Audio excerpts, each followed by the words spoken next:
Hi friends, welcome to Sangavi சமையல். இன்றைக்கி வந்து ஒரு ஈவினிங் ஸ்நாக்ஸ் தான் வந்து பார்க்க போகிறீங்க. வீட்லேயே சமைச்சியே போர் அடிச்சிச்சு. அதனால் வந்து மொட்டை மாடிக்கு வந்து சரி ஒரு ஸ்நாக்ஸ் ரெசிபி செய்யலாம் அப்படின்றதுக்காக மொட்டை மாடியில் உட்காந்து இந்த ரெசிபி எடுக்கலாம் அப்படின்றதுக்காக நாங்கள் மொட்டை மாடியில் செய்கிறோம். இது வந்து பார்த்திங்கன்னா ஆனியன் வச்சு தான், நம்ம வெங்காயத்தை வச்சு தான் இந்த ஸ்நாக்ஸ் வந்து செய்ய போகிறோம். நான் இந்த மாதிரி வந்து தேவையான அளவுக்கு வெங்காயம் எடுத்துகிட்டு வந்துட்டேன். உங்களுக்கு எவ்வளோ வெங்காயம் வேணுமோ அந்த மாதிரி எடுத்துக்கோங்க. இது பக்கோடா மெத்தட் தான், ஆனால் இது பக்கோடா கிடையாது. இது பக்கோடாவுக்கு ஒன்றை விட்டு தங்கச்சின்னு சொல்லலாம். அது மாதிரி தான் இருக்கும். இது ஒத்தையாக நம்ம போட போகிறோம். பக்கோடாவுக்கு வந்து பச்சை மிளகா, அதுக்கு மசாலாலாம் வேறு மாதிரி போடணும். இது அதே மாதிரி ஒரு மெத்தட், ஆனால் ஈஸியாக இருக்கும். இது குயிக்காக செய்யுங்க. பக்கோடா சாப்பிட்டா சில பேருக்கு நெஞ்சு கறிக்கிற மாதிரி கூட இருக்கும், ஆனால் இது சாப்பிட்டா அந்த மாதிரி இருக்காது. இப்போ நம்ம அதை எப்படி செய்கிறதுன்னு பார்க்கலாம். இப்போ முதல்ல வந்து அதுக்கு வெங்காயத்தை வந்து கட் பண்ணிடலாம். இப்போ இந்த மாதிரி வந்து எப்படி கட் பண்ணோன்னா, கொஞ்சம் பெருசாகவே கட் பண்ணிக்கோங்க. நீங்கள் வந்து இந்த மாதிரி கொஞ்சம் பெருசாக இந்த மாதிரி கட் பண்ணிவிடுங்க. ஒத்தையாக இருக்கும். அதனால தான் இது வெங்காய ஒத்த பக்கோடா நான் பேர் வச்சுருக்கிறேன். இது வந்து பக்கோடா மெத்தட் தான். இப்போ நான் வந்து கட் பண்ணிவிட்டு உங்களுக்கு காட்டுறேன். நான் இங்கே பாருங்கள், இந்த மாதிரி நம்ம வந்து வெங்காயம் கட் பண்ணிக்கோங்க. ரொம்ப ஸ்லைஸாக போட தேவையில்ல, நம்ம பக்கோடாக்கு தான் அந்த மாதிரி பண்ணுவோம். இப்போ இது வந்து இப்படி சும்மா லைட்டாக க்ரஷ் பண்ணிடலாம். இப்போ பக்கோடாக்கெல்லாம் வந்து கொத்தமல்லி, பச்சை மிளகா அது மாதிரி எல்லாம் வந்து போட்டு எண்ணெய் காய்ச்சி ஊற்றி அது மாதிரி பிசைகிற மெத்தடு. அது இன்னொரு நாள் நான் உங்களுக்கு செஞ்சு காட்டுறேன். இது வந்து ரொம்ப சிம்பிளாக செய்யலாம். என்னமோ எதனா ஒரு ஸ்நாக்ஸ் சாப்பிட்ணுன்னு உங்களுக்கு தோணும் போது இந்த மாதிரி நீங்கள் செய்யலாம். இதுக்கு வந்து பார்த்திங்கன்னா ஒரு கப்பு அளவுக்கு வந்து நான் கடலை மாவு எடுத்திருக்கேன். இப்போ அதை சேர்த்துக்கலாம். ஒரு ஸ்பூன் அளவுக்கு, ஒரு பெரிய ஸ்பூனில் ஒரு ஸ்பூன் அளவுக்கு அரிசி மாவு. இப்போ அதையும் சேர்த்துடலாம். இதுக்கு தேவையான அளவுக்கு சால்ட்டு சேர்த்துக்கலாம். நான் பிங்க்கு சால்ட்டு சேர்த்துக்கிறேன். அடுத்து கொஞ்சமாக பெருங்காயத்தூள். ஏன்னா கடலை மாவில் நம்ம எந்த ரெசிபி செஞ்சாலும் கொஞ்சம் பெருங்காயம் சேர்க்கணும். அதுக்கப்புறமா வெறும் மிளகாய்த்தூள்.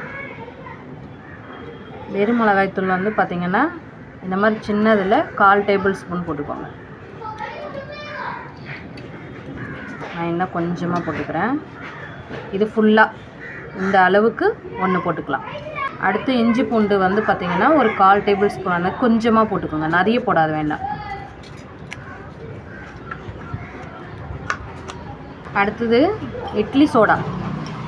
நம்ம வந்து இட்லி மாவுக்கெலாம் போடுவோம் இல்லைங்களா, அந்த மாதிரி அந்த சோடா வந்து சும்மா ஒரு 2 பிஞ்ச் அளவுக்கு மட்டும் எடுத்து போட்டுக்கலாம். இப்போ இதை நம்ம வந்து என்ன பண்ணணும்னா, ஃபஸ்ட்டு தண்ணி ஊற்றாமல் நம்ம பக்கோடாக்கு பிசைகிற மாதிரியே இப்போ கொஞ்சம் அப்படி லைட்டாக இது பண்ணிக்கலாம். அவ்வளோதான், ரொம்ப பிசையணும்லாம் இல்லை. இப்போ லைட்டாக தண்ணி தெளித்து பிசைஞ்சிக்கலாம்.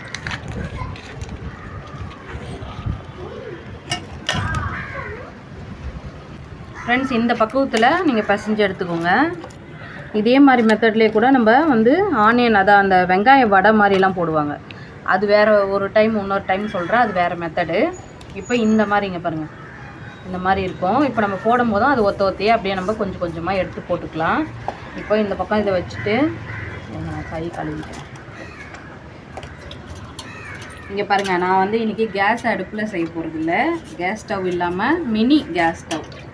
இது வந்து நான் வந்து அமேசானில் வந்து பர்ச்சேஸ் பண்ணேன். ஒரு 3 மந்த்ஸ்க்கு முன்னாடி வந்து நான் ஆன்லைனில் ஆர்டர் பண்ணி வாங்கினேன். எங்கன்னா வெளில போய் சமைக்கலான்றது. ஏன்னா நம்ம சென்னையில் வந்து பார்த்திங்கன்னா வந்து இயற்கையாக வந்துலாம் நம்மளுக்கு இடம் கிடைக்காது. அதனால தான் நான் வந்து வெளியில் போய் எனக்கு நிறைய வீடியோ எடுக்கணும்னு ஆசை.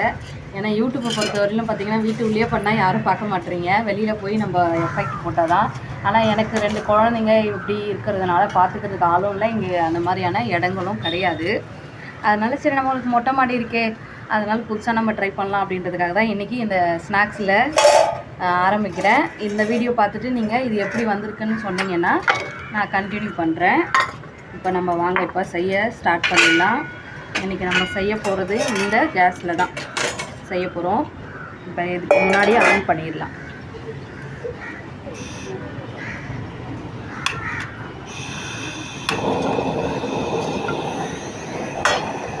காற்று வர அடிக்குது.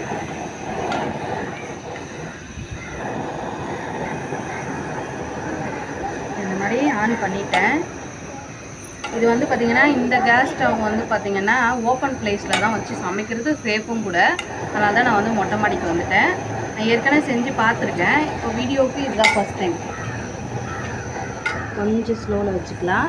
இப்போ நான் இதில் வந்து ஆயில் சேர்த்துறேன். நம்ம வந்து ஃப்ரை பண்ணுறதுக்கு தேவையான ஆயில் சேர்த்துடலாம்.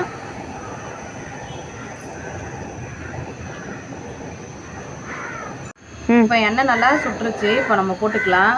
எனக்கு பாருங்கள், வீடியோ எடுக்கணுனாலே எல்லாமே வந்து தாமதமாக தான் நடக்கும். இந்த ஏரியாவில் வந்து ரொம்ப சத்தம் அதிகமாக இருக்கிறதுனால வந்து நான் வந்து மேலே சீக்கிரமாக வரணும்னு நினச்சேன்.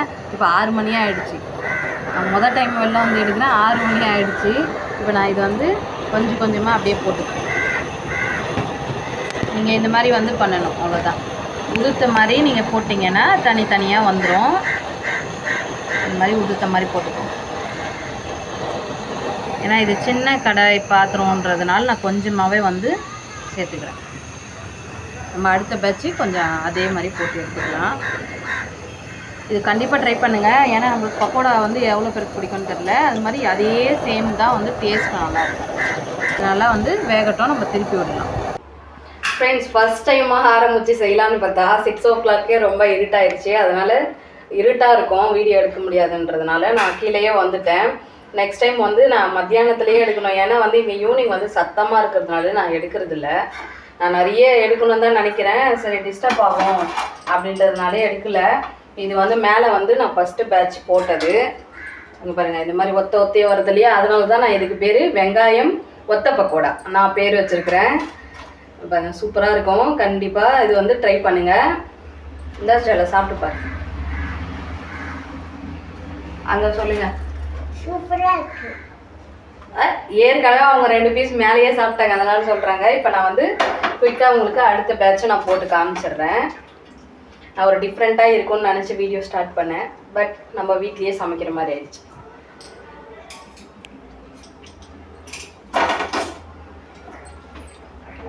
இப்போ இந்த மாதிரி நீங்கள் கையில் இப்படி எடுத்துக்கிட்டு இந்த மாதிரி லைட்டாக அப்படியே இப்படி பண்ணணும், அவ்வளோதான்.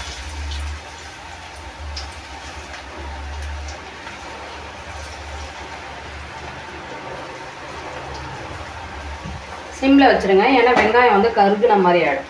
அதனால் கொஞ்சம் மீடியமாக போட்டுட்டு கொஞ்சம் மீடியமாக வச்சு நீங்கள் திருப்பி இந்த மாதிரி நல்லா ப்ரௌனிஷாக வந்ததுக்கப்புறமா நீங்கள் எடுத்துடலாம். இது வந்து காஃபிக்கு இது ஆப்டாக சூப்பராக இருக்கும். ஒரு காஃபி குடிக்கும் போது இது வந்து ஸ்நாக்ஸாக எடுத்துக்கிட்டிங்கன்னா செம்ம டேஸ்ட்டாக இருக்கும். ரொம்ப சிம்பிள் தான். கண்டிப்பாக மிஸ் பண்ணாமல் ட்ரை பண்ணுங்கள். பசங்களுக்கு கூட நீங்கள் வந்து ஸ்நாக்ஸ் பாக்ஸுக்கு இந்த மாதிரி நீங்கள் கொடுத்து அனுப்பலாம். அவ்வளோதான் ஃப்ரெண்ட்ஸ். இங்கே பாருங்கள், சத்தம் கலகலன்னு இந்த மாதிரி கேட்கும். ஏன்னா இது சூடாக நல்லா சாப்பிடும்போது நல்லாயிருக்கும். இது அரிசி மாவு போடுறதுனால நிறைய எண்ணெய் பிடிக்காது. எண்ணெய் குடிக்காமல் நல்லாயிருக்கும், கிறிஸ்பாக. இங்கே பாருங்கள், சத்தம் உங்களுக்கு தெரியும்.